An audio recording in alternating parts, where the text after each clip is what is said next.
penjualan dan penerimaan kas perusahaan.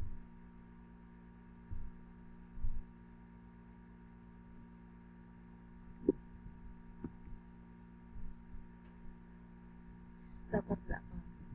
Aktivitas penjualan dalam sebuah perusahaan dagang dapat dikatakan sebagai aktivitas utama, sebab tanpa adanya penjualan, sebuah perusahaan dagang dapat dikatakan mati. Penjualan itu sendiri dapat dikategorikan menjadi dua jenis, yaitu tunai dan kredit. Piutang sendiri erat kaitannya dengan penjualan secara kredit. Kurang baiknya pengelolaan terhadap piutang dapat berakibat macetnya penerimaan kas perusahaan yang dapat mengakibatkan perusahaan tidak mempunyai kas yang cukup untuk melaksanakan aktivitasnya.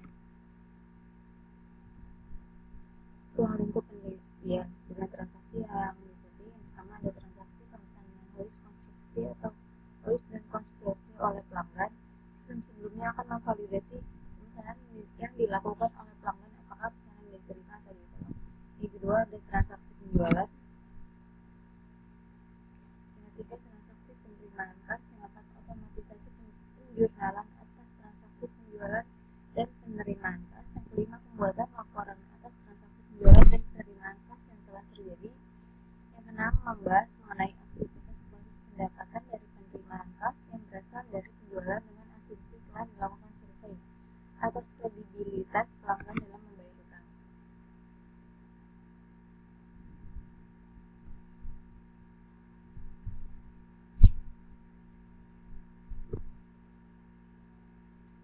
Selanjutnya analisis sistem dilakukan melalui 4 tahapan, yaitu yang pertama survei atas sistem yang sedang berjalan, yang kedua analisis terhadap temuan survei, yang ketiga identifikasi kebutuhan informasi, dan yang keempat identifikasi persyaratan sistem.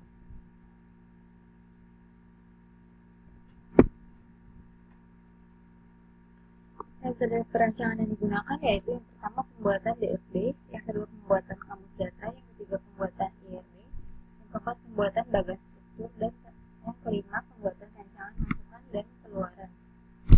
Usulan pemecahan masalah diadakannya suatu otomatisasi prosedur secara terkomputerisasi yang dapat menangani pengaturan dokumentasi transaksi. Dibuatkan suatu otomasi fungsi yang mengkalkulasikan total faktur pelanggan yang belum lunas, kemudian membandingkan dengan limit kredit pelanggan.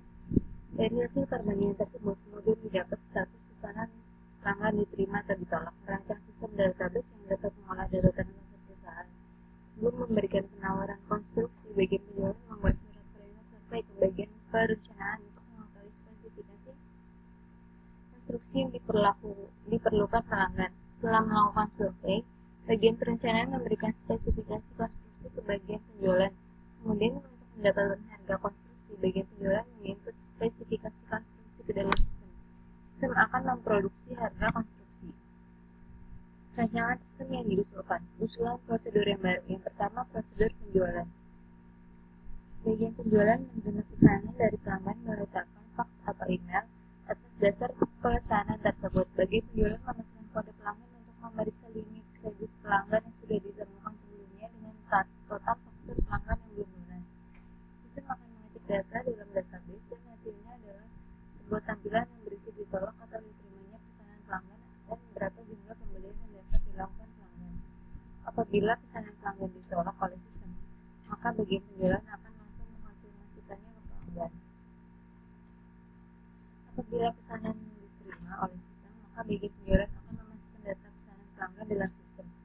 Setelah data pesanan pelanggan dimasukkan dalam form pesanan sistem, sistem akan mengeluarkan tampilan yang berisi data pemasok yang memasak voice yang dipesan pelanggan. Atas dasar tampilan ini, bagian penjualan menghubungi pemasok untuk memeriksa apakah barang yang dipesan pelanggan tersedia atau tidak dan berapa harganya.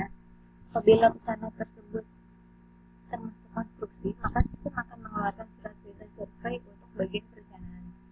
Apabila voice tidak tersedia di pemasok, maka pesanan akan ditolak dan akan dikonfirmasikan ke pelanggan melalui telepon, fax, atau email setelah perusahaan telah menerima performa invoice dari pemasok dan pelanggan telah menyetujui draft rancangan konstruksi dari bagian perencanaan. Maka bagian penjualan akan membuat surat penawaran ke pelanggan melalui sistem yang baru.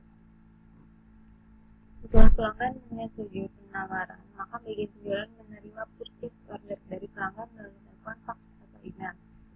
Atas dasar purchase order tersebut, maka bagian penjualan akan mengisi form penjualan yang ada di sistem. Setelah bagian penjualan mengisi form penjualan, sistem yang baru akan membuat faktur penjualan sebanyak 2 rekod. Langkah pertama untuk bagian accounting sebagai dasar penagihan pembayaran. Kemudian faktur tersebut diarsip oleh bagian accounting. Langkah 2 untuk pelanggan. Yang kedua yaitu prosedur penerimaan kas. Prosedur ini dijalankan atas dasar terms and conditions yang disampaikan dalam surat penawaran, yaitu pembayaran pertama sebesar 50% sebagai down payment pada saat pelanggan memberikan purchase order.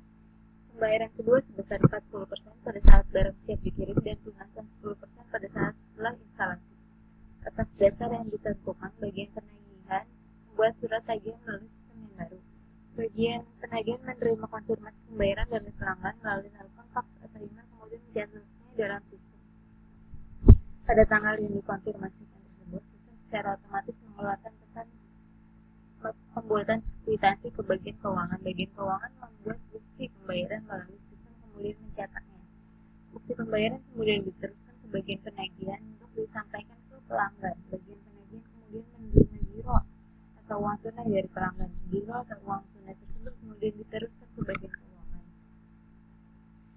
Diagram konteks. Diagram hubungan atau diagram konteks adalah diagram yang menggambarkan sistem secara keseluruhan, yakni menggambarkan sistem dengan dunia luarnya atau external entity dan seluruh input ke output sistem.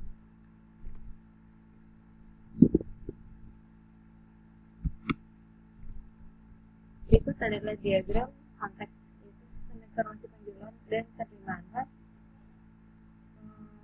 data jurnal umum dan laporan piutang kepada bank, dan laporan penjualan halus, laporan penjualan konstruksi, laporan penerimaan kas ke manajemen, surat jalan ke logistik dan pengiriman, surat perintah survei ke produksi dan ereksi. Dari produksi dan ereksi itu spesifikasi konstruksi. Dari pelanggan memesan, lalu pelaksanaan penawaran PO, faktur, surat tagihan, konfirmasi pembayaran, giro tunai, dan bukti pembayaran. Kesimpulan bahwa kalian perusahaan yaitu perusahaan menggunakan sistem penjualan berdasarkan pesanan dalam kegiatan usahanya, dan sistem persediaan perusahaan adalah berdasarkan just in time. Hanya beberapa dokumen yang digunakan dalam transaksi penjualan perusahaan sudah bernomor urut tercetak. Penomoran ini dilakukan dengan menggunakan stempel penomoran manual. Sistem informasi akuntansi perusahaan belum terkomputerisasi oleh karena itu perusahaan belum memiliki database yang dapat menampung transaksi yang terjadi. Dapat adanya kemungkinan terjadinya fraud di dalam pengadaan konstruksi karena harga konstruksi disediakan oleh bagian produksi dan ereksi. Dengan adanya sistem yang baru diharapkan dengan sistem terkomputerisasi yang tadi rancangan diharapkan dapat mempermudah dan meningkatkan pengendalian atas sistem penjualan dan penerimaan kas. Sistem dapat mengatasi ketidakteraturan dalam penomoran dokumen karena penomoran dokumen dilakukan secara otomatis. Aktivitas pada bagian yang terlibat dalam penjualan dan penerimaan kas menjadi terkomputerisasi dengan baik sehingga data transaksi dapat disimpan dalam database. Sistem melakukan